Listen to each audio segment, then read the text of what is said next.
I have 5 little rules that you can follow as you find your spark and bring your spark to life. The first is to go after the things that you want. Let me tell you a story. So a friend of mine and I, we went for a run in Central Park. The Roadrunners organization, on the weekends, they host races. And it's very common at the end of the race, they'll have a sponsor who will give away something, apples or bagels or something. And on this particular day, when we got to the end of the run, there were some free bagels. And they had picnic tables set up, and on one side was a group of volunteers. On the table were boxes of bagels, and on the other side was a long line of runners waiting to get their free bagel. So I said to my friend, let's get a bagel. And he looked at me and said, the line's too long. And I said, free bagel. And he said, I don't want to wait in line. And I was like, free bagel. And he says, nah, it's too long. And that's when I realized that there's 2 ways to see the world. Some people see the thing that they want, and some people see the thing that prevents them from getting the thing that they want. I could only see the bagels. He could only see the line.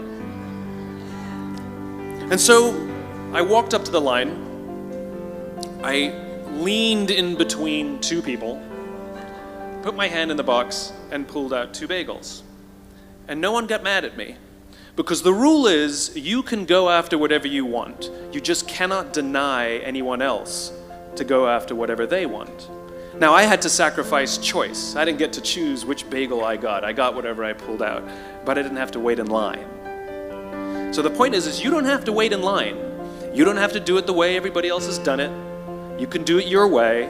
You can break the rules. You just can't get in the way of somebody else getting what they want. That's rule number 1. Rule number 2. I like this one. In the 18th century, there was something that spread across Europe and eventually made its way to America called puerperal fever, also known as the Black Death of childbed. Basically what was happening is women were giving birth and they would die within 48 hours after giving birth.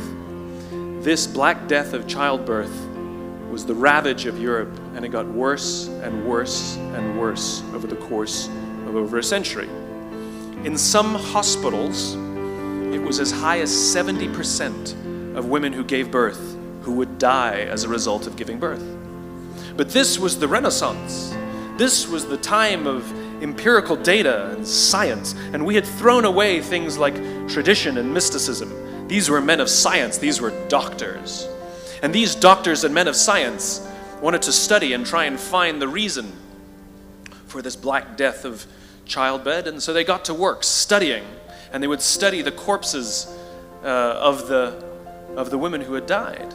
And in the morning they would conduct autopsies, and then in the afternoon they would go and deliver babies and finish their rounds. And it wasn't until somewhere in the mid-1800s that Dr. Oliver Wendell Holmes, father of Supreme Court Justice Oliver Wendell Holmes, realized that all of these doctors who were conducting autopsies in the morning weren't washing their hands before they delivered babies in the afternoon. And he pointed it out and said, guys, you're the problem. And they ignored him and called him crazy for 30 years.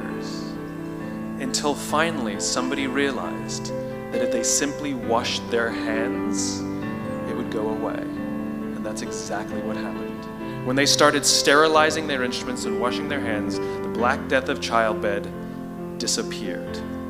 My point is, the lesson here is, sometimes you're the problem.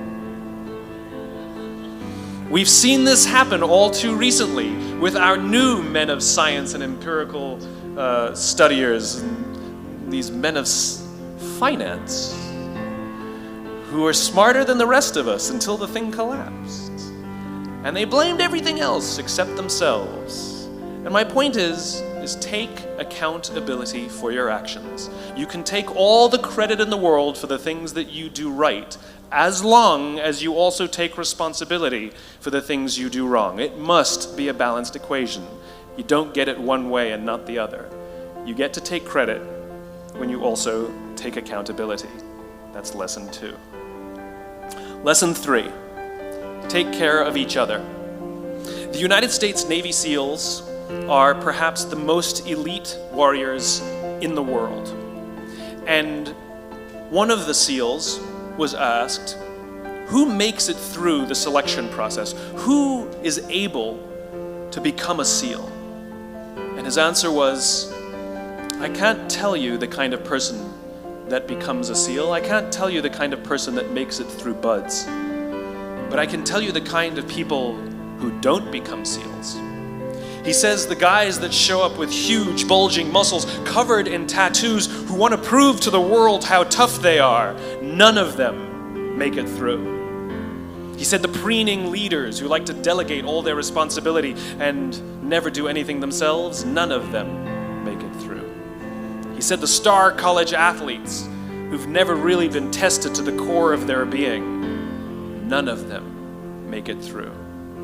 He says some of the guys that make it through are skinny and scrawny.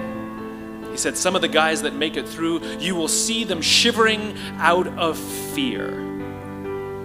He says, however, all the guys that make it through, when they find themselves physically spent, emotionally spent, when they have nothing left to give physically or emotionally, somehow, some way, they are able to find the energy to dig down deep inside themselves, to find the energy to help the guy next to them.